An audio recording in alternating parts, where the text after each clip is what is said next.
We continue the shir in Nach. Story of Daniel. We're coming towards the end of the story, and here we now come to what is known as the Chizoyon, or the vision that Daniel saw.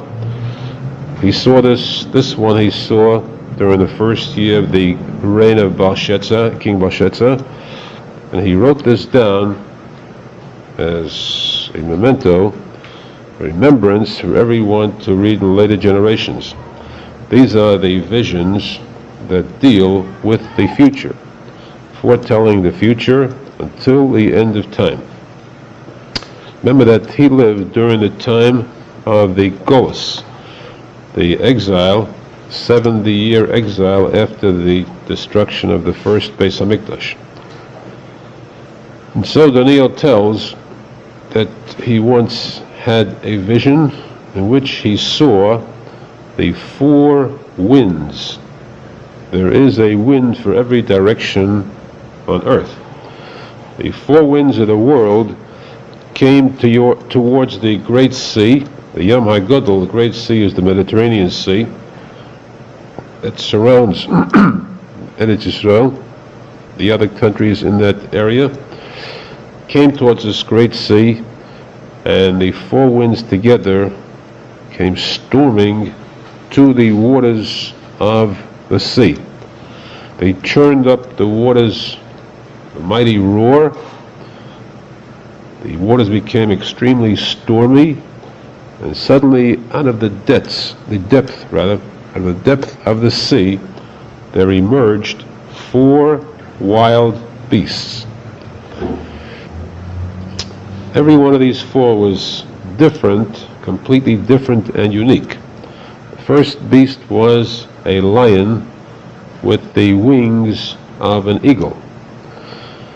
And as he watched, he saw this lion. The wings were ripped out of the body of the lion. Its power was removed from it. It stood up on 2 feet. And instead of the heart of a lion, a weak heart was injected into it.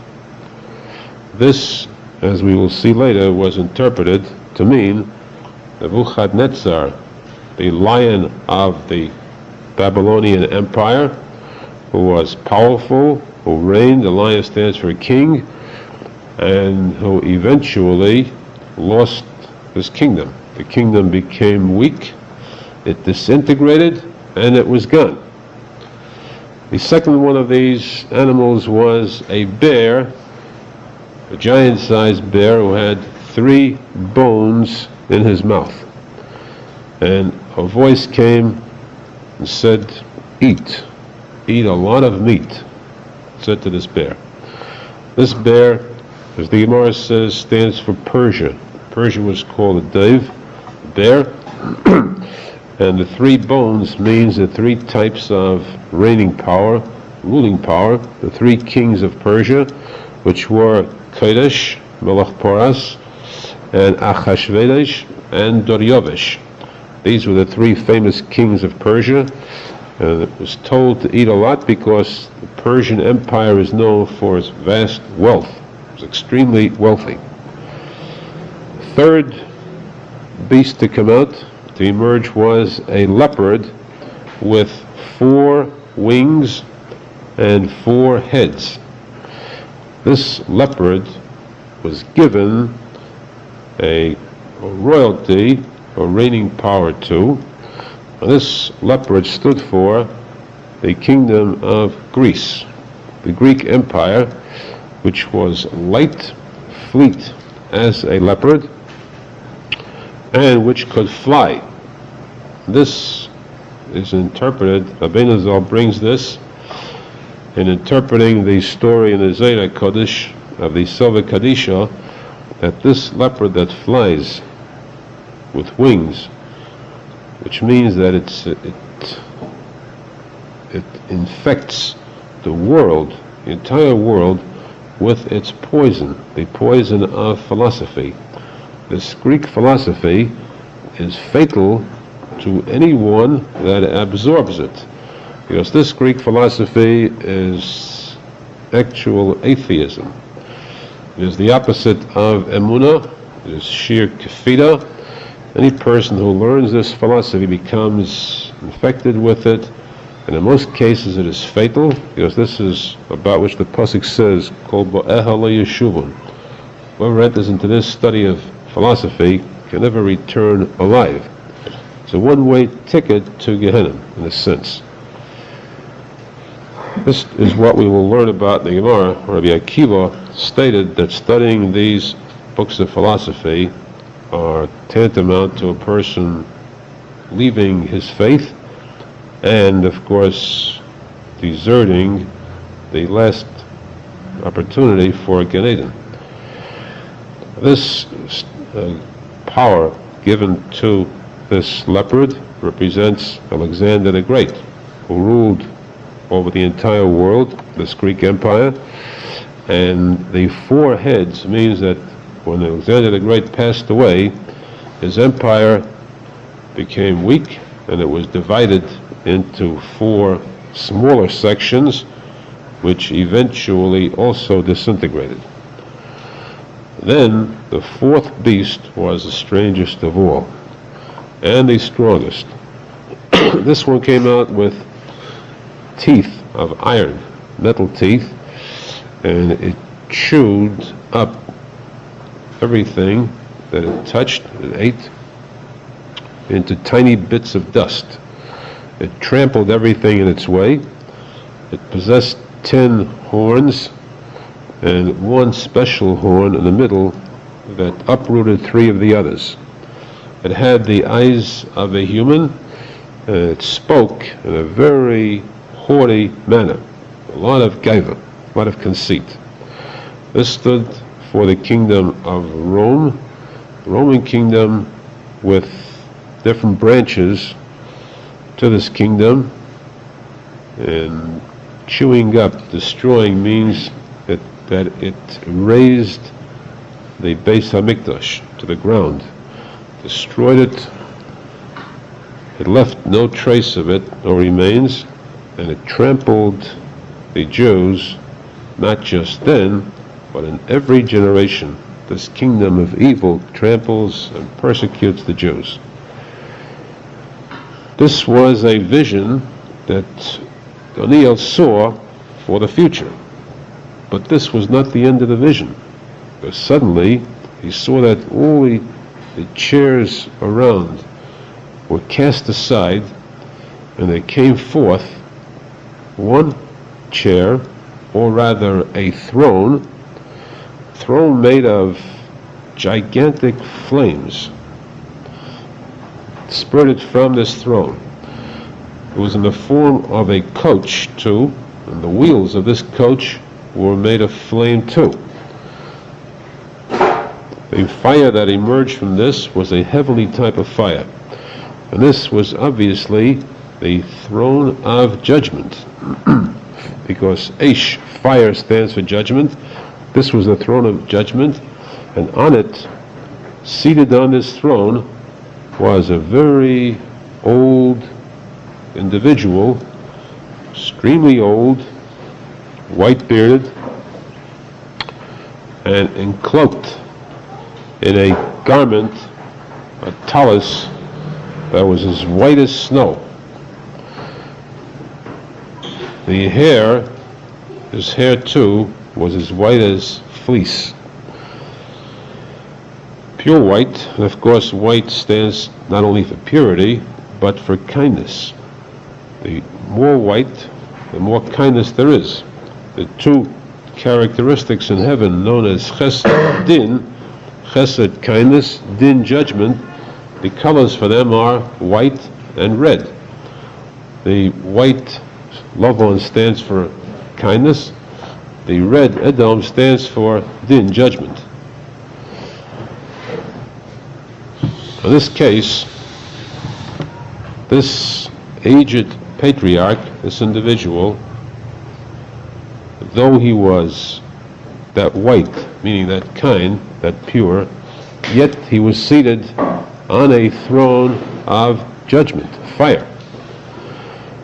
and in front of him there flowed a river of fire too, known as Nahar Dinur.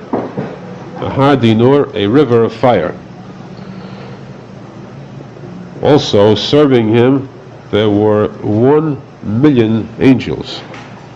And standing in front of him, just standing there at attention, were 100,000,000 more. These are the numbers given in Daniel.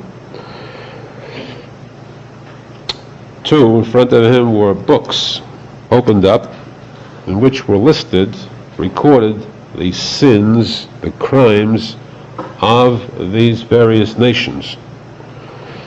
And reading from these books, he became infuriated with the crimes of this fourth strange beast, which means the Roman Empire. He was filled with anger, and he slew this beast and threw him into the fire, this raging fiery river.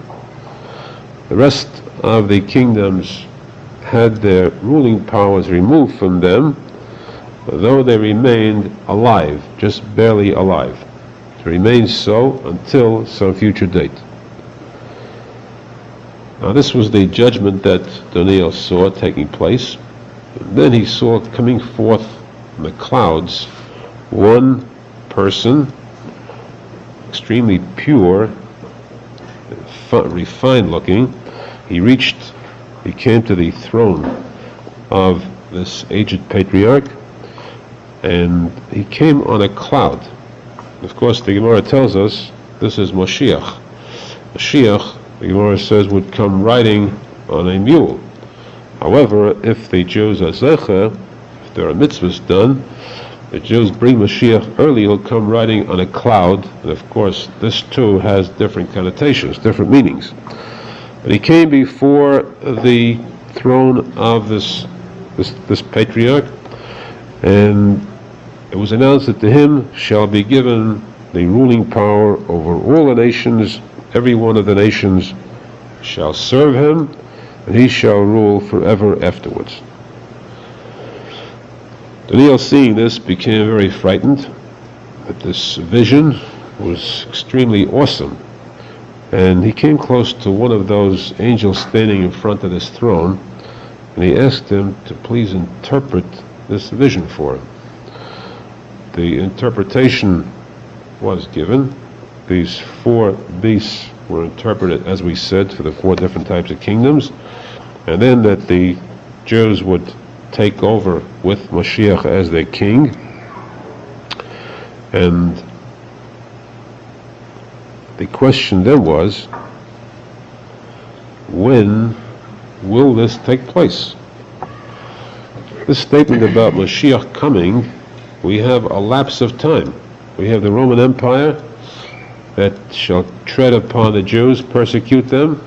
Eventually, we'll have the emerging of Mashiach as the king of the Jews. When will that take place? And here the angel replied, this will take place after a period of time, and 2 periods of time, and a half period of time. Well, this is a strange statement, but if you recall, coincidentally, we just had this discussion in the Gemara Shiurim, dealing with the stories of the coming of Mashiach. There are different interpretations for this. The Chachamim say this means an era means the 400 years the Jews were in Egypt. An era plus 2 eras, that's 400 plus 800 is 1200, plus a half era, which is another 200, which is 1400 years. 1400 years of Golus after the destruction of the second Beis HaMikdash. 1400 years, much more than that, has elapsed since then. This is one statement which, of course, has a different meaning, naturally. But it could be misleading, because for those people who take that time element literally and find that the time has come and Mashiach did not arrive, they become chas v'shalom discouraged and may lose their faith. And this the Torah warns against. The Malach said to Daniel, be careful about this time I'm giving you. Because though I give you a time period, and it seems to be clear, yet when this time comes, you must have faith. Because if the time comes, if it seems to you the time has arrived, and Mashiach has not come, it means that you have misinterpreted this message. You have decoded it wrong. There'll be many people, wise people, who consider themselves wise, who will try to decode this, will try to interpret it mathematically, and they'll be proven wrong. And this will bring about a lack of faith or loss of faith on the part of many Jews. So the angel said to Daniel, write this down, seal it, but remember when that time comes, wait the coming of Mashiach. If this period is past, he has not yet come, do not lose hope. Now, the angel said further, here's another hint. In other words, we have clues given. This is the one place in the Torah where we find, the only place where we find clues given to the coming of Mashiach. Some of these clues seem very clear. Despite this, the sharpest minds, greatest mathematicians who have tried to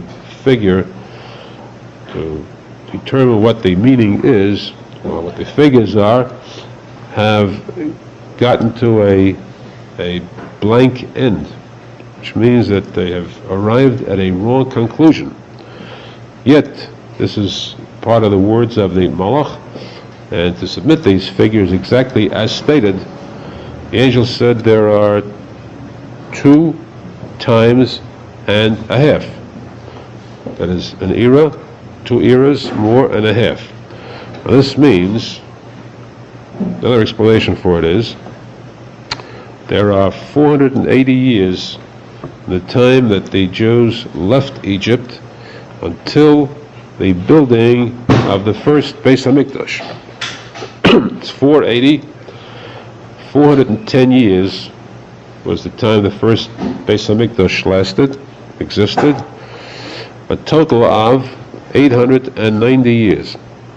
This 890 plus another a half more, which is 445, totals 1,335.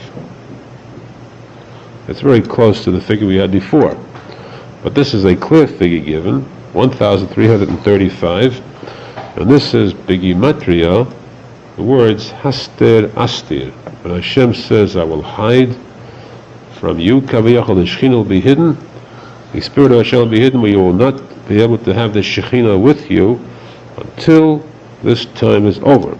It's 1,335 years, and then the kingdom will be removed from the Goyim and will be given back to the Jews forever afterwards. We have another figure, this 1,335, and of course that time too has passed. Mashiach is still not here. That means that this figure cannot be taken literally. It is not made for people who are ordinary laymen. It is made only for the very wise, and even the wisest so far have not gotten it. It is written, though, that just before the coming of Mashiach, these words will become clear, for plain people too will be able to understand, to see through it. The light will dawn upon them to be able to see exactly what these words mean and to get to the correct figure. But of course, we look forward to the coming of Mashiach much before the scheduled time. This was the first vision of Daniel, and now Daniel writes that he saw a vision 2 years later. Second vision was he was standing in the capital city of Shushan in front of a river. He saw a ram with 2 horns, one higher than the second. The shorter horn was in the front. The taller horn was behind the short one. And this meant that this ram stood for the kingdom of Persia, which first came out as the kingdom of Modai Uporas. Modai was the first part of the kingdom of Persia, which was small at first. It grew and became the kingdom of Persia. Then from the east, this came from the east, and it gored its way, this ram gored its way against all opposition, to the west, the north, the south, 3 directions, and no one could be spared, the power of this ram. Suddenly a goat came from the west with 1 horn. The goat was so fast, such speed, that its legs barely touched the ground. This was the speed of the goat. It reached this ram, it struck at this ram, it destroyed both horns of the ram, it trampled it, killed it, and this stands for Alexander the Great, the one who was that fast, that speedy, that powerful, he could wipe out the entire Persian Empire, take over himself as a leader of the Greek Empire that took over afterwards. Now, this goat became very large until the horn itself, its 1 horn was broken, and from that horn came forth 4 small horns. This we've had a similar case before. This meant that after the passing of Alexander the Great, the Greek Empire be divided into 4 smaller empires. Finally, one came, one of these horns grew out of it, and this was King Titus from the Roman Empire. This was a product originally of the Greek Empire. It grew until it grew so large that it reached up to the heavens, this one. And it struck at the stars and dropped these stars from the heavens to the earth. Remember that the Jews are compared to the stars. The King Titus, the Roman Empire, attacked the stars of heaven, which means the Jewish people, struck them down, and in addition, he threw down the throne in the heavens too, which means the Beis HaMikdash, which is the throne of the Shekhinah. So this caused a serious destruction, a serious churban, which lasted interminably, which means the Golus. And it reached so far that the throne in heaven stands for truth, that the emes itself, the truth itself, was cast down from the heavens towards the earth. The posek Vatashlech emes arza, you threw the truth down to the ground. The emes, the truth, which is the seal of Hashem, was cast down to earth, and there too it was downtrodden, and he succeeded in this battle against heaven. With all this devastation that Daniel saw, he saw too that there were angels standing by, and one angel asked the second, "Can you tell me how long will this tragedy last?" Again, this applies to more clues as to the coming of Mashiach. The second angel answered, "There shall be darkness and there shall be light. There shall be evening and there shall be morning. Erev Boker, evening and morning." Erev and Boker is gematria, numerically 574. With 2,300, you have 2,874. Now, this works out, this is all given. There are, most of the commentaries on Daniel actually fear to attempt to interpret this. Practically all of them fear to attempt to interpret, except Nashar Kodesh and the Ben Asad Yegoin go into this in the interpretation, at least the mathematical figures of it, though of course the end still remains a mystery. Mathematically this is interpreted as follows. The Jews were enslaved in Egypt for 210 years, period of slavery. In addition to the 210, you had 480 years, as we said before, until the construction of the first Beis HaMikdash. First Beis HaMikdash lasted 410 years. The Golus, the exile between the first and second, was 70 years. The second Beis HaMikdash lasted 420 years. You have a total there of 1,590 years. Now, we say, Emes me'eretz titzmoch. This posek brought in the Daniel. Eretz, Aleph, Reish Tzadik. Aleph is Elef, 1,000. Reish Tzadik is 290. When you add 1,290 to the previous figure, you now have 2,880. Subtract 6 years.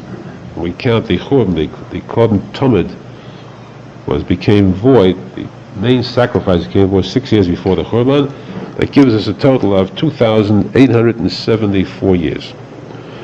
This is the entire length of the Golus. That is from the beginning of time, the time the Jews came to Egypt, until Mashiach comes. That is the entire length of time. With this, Daniel asked for an interpretation, and he was told by this Malach, take these words, seal them, put them away for the future, and these shall remain a secret. Do not reveal the interpretation. Daniel pored over this, and then he was very saddened by the length of the Golus, how long this Golus would take. Of course, we speak about these periods of time. If you recall, we discussed this in the Gemara Shir, what is meant by Eretz. The word Eretz, Aleph, Reish Tzadik, 1,000, Reish Tzadik 290, which is actually the same as Emes. Emes also, Emes is Aleph, which is 1,000, and Mem Tov is Mosayim Tishim, 1,290. We discussed that in detail, and we'll take it up again, the final lesson, Daniel.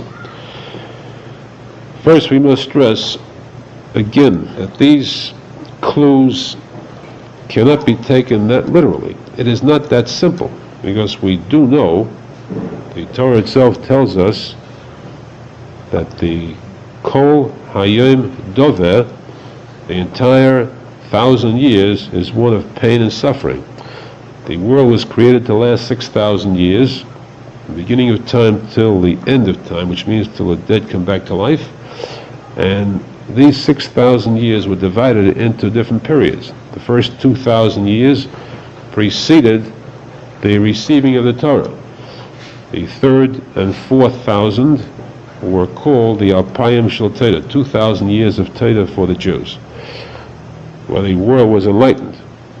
The 5th 1,000, which means till the year 5,000, from the year 4,000 to 5,000, an entire 1,000 years is called Dover, the 5th Haid, the 5th sphere.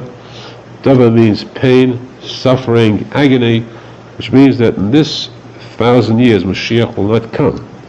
That means that all these figures we have now will have been passed. Torah itself tells us that we're going to pass all these figures. We're going to go into the year, the 6,000th year, which means from the year 5,000 until 6,000. That's the 1,000 we're in now. And part of this too will have to be spent before Mashiach comes. We have now covered more than half of the 6,000th year. The half is 5,500. We are now well beyond that. We're now in the year 5,735. We have still not been zeichet to have Mashiach come to us, but we know that the time is closing in so tightly that it is obvious Mashiach must come very shortly, whether it is the scheduled time or whether it is because we will deserve bringing Mashiach earlier. Now, the basic rule of Emunah, as we learn in the Gemara lessons, a person cannot be zecher cannot be privileged to see Mashiach unless he believes implicitly in the coming of Mashiach. This is the first rule. When Mashiach comes, many Jews will die, just as many Jews, a majority, died before the Jews left the Egyptian slavery. Those Jews that did not believe in Moshe Rabbeinu taking the Jews out of slavery died during the days of darkness. The same thing too, the Gemara says, before Mashiach comes, it is only those who believe in Mashiach's coming that will remain alive to enjoy the ultimate victory. Now, the coming of Mashiach itself, at that time, based upon the faith in Mashiach, that faith will bring Mashiach earlier than the scheduled time. Plus, of course, the various tefillahs, the prayers that Jews have prayed throughout all these centuries, will cut off some of the time from the original schedule. Now, we must believe this implicitly, emunah shlema, that not one single word of our tefillahs is wasted. Every time that we daven for Mashiach to come, these words are recorded in heaven, they are saved up, they are banked, and they add up to a point where a specified amount of time is subtracted from the scheduled date of Mashiach's coming.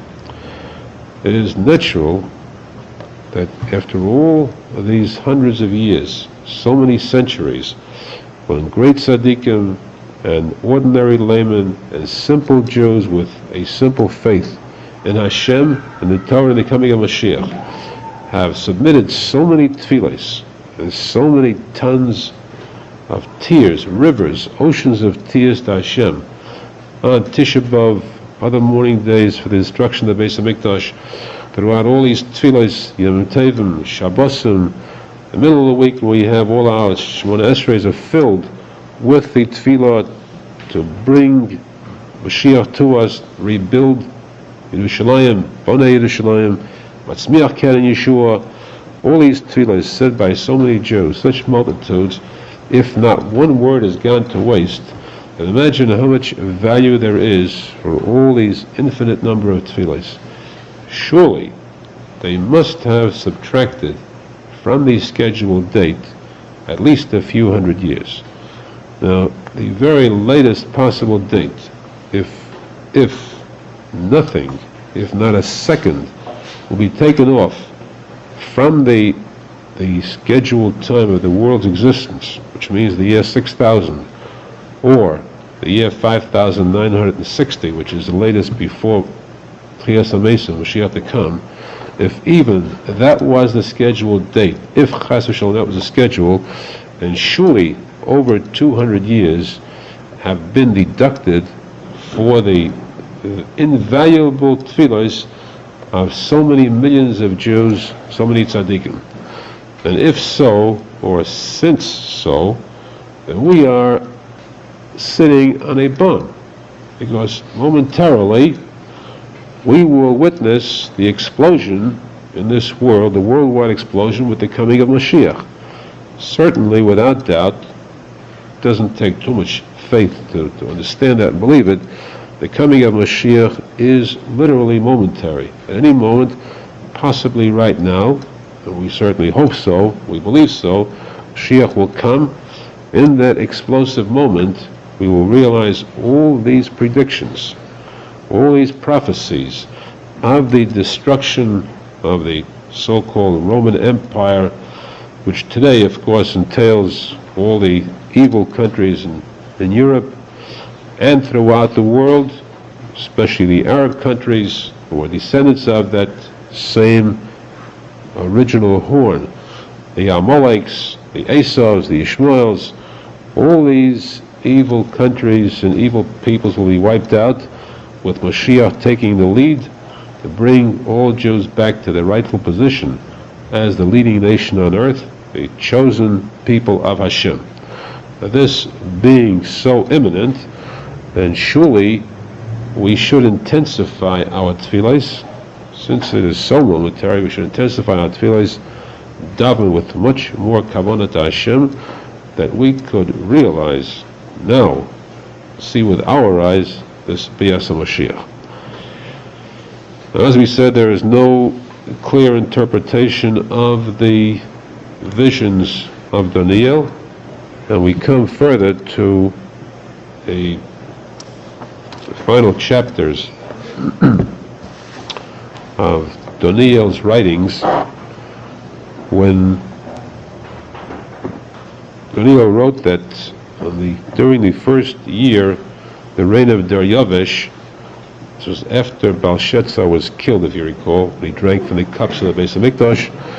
Daniel sat down and started to figure mathematically, not about our present exile, but the exile he himself was subjected to, the 70 years that was predicted for the exile after the destruction of the first Beis HaMikdash.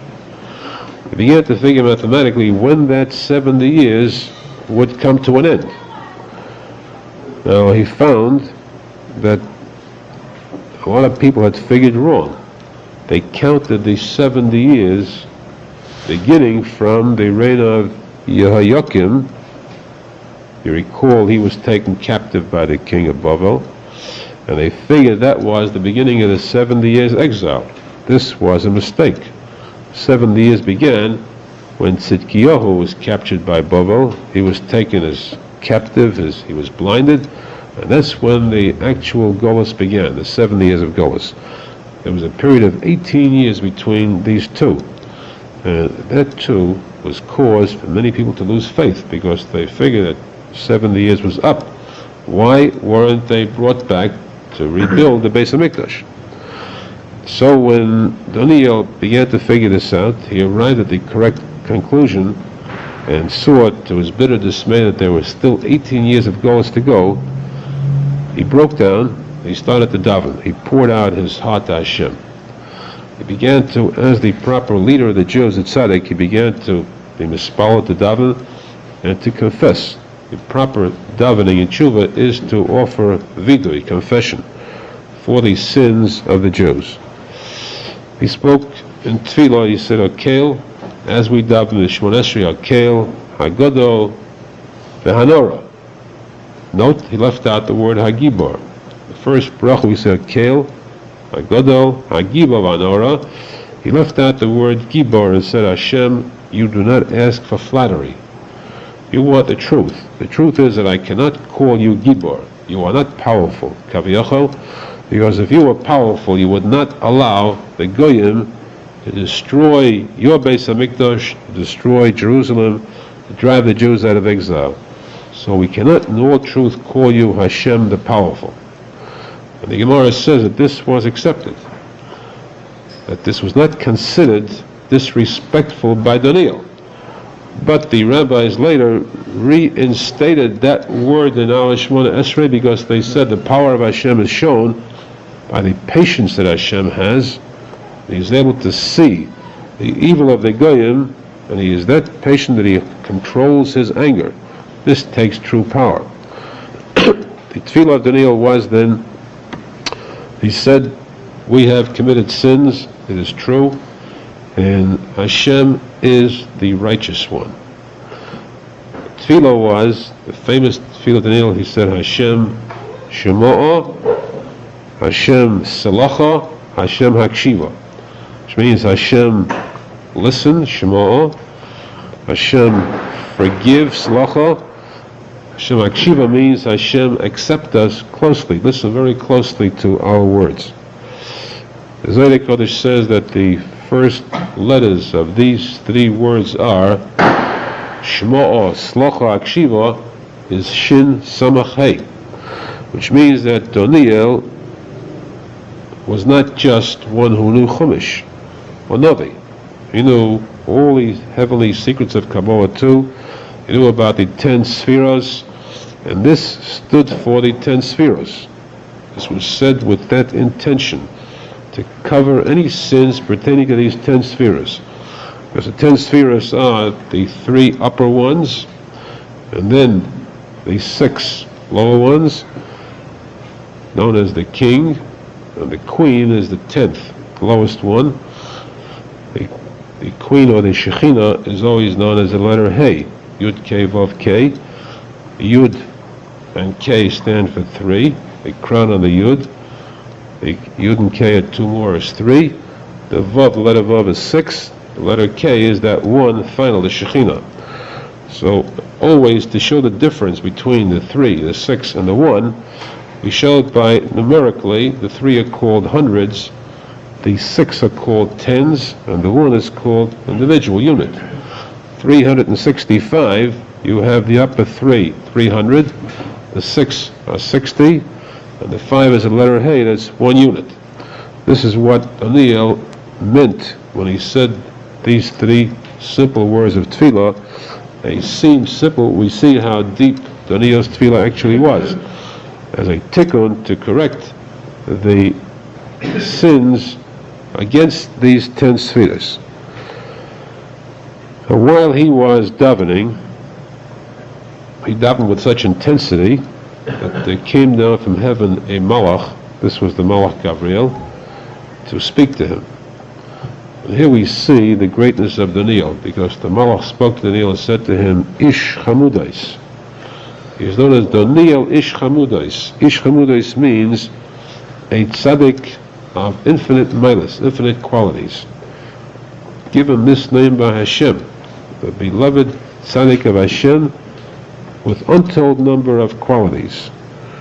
You have prayed to Hashem, I will give you wisdom now, chachma, about the future. Now, he said there are 70 shmitos. Shemitah is 7 years, and 70 shmitos, 7 times 70 is 490. And this is a total, I'm telling you now, the total for not this Golus, but the beginning of the second Golus. Because this Golus that you're in now is 70 years. But I'm revealing to you the time, the period of time for the existence of the second Beis HaMikdash. The second Holy Temple lasted for 420 years. And then, when that occurs, then you will have the beginning of the true Golus. True Golus that will last indefinitely until finally Mashiach comes. And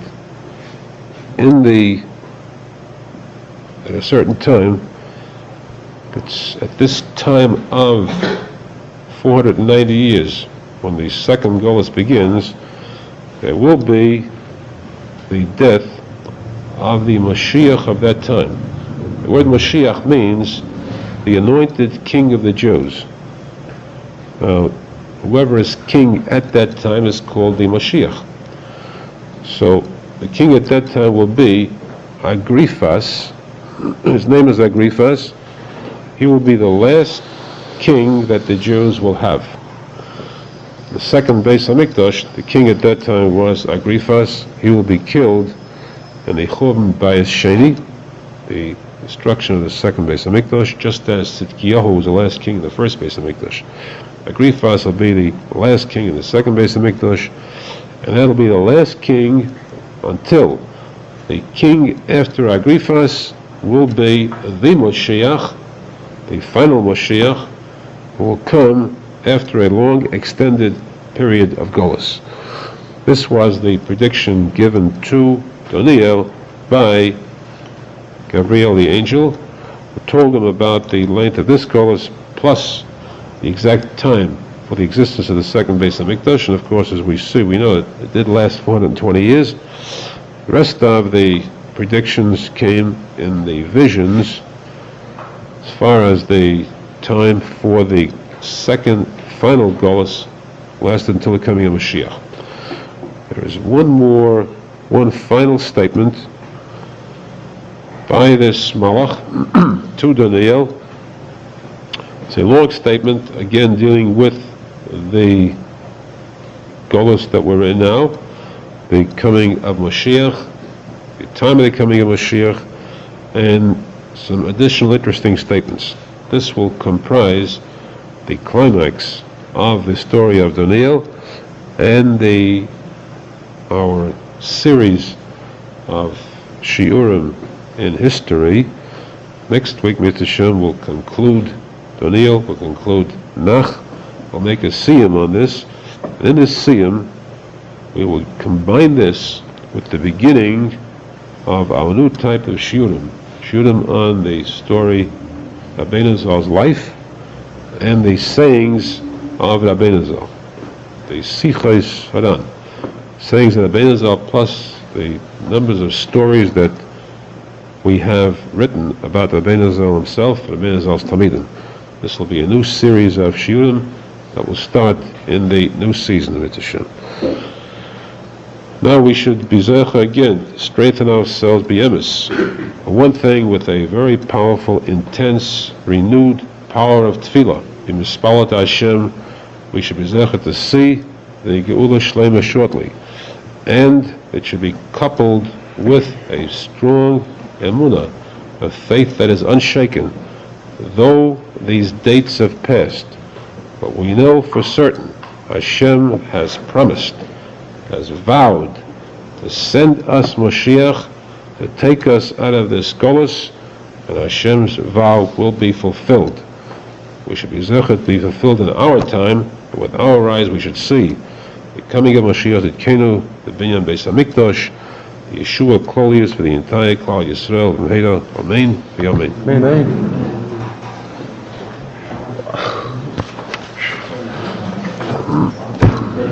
Let's go.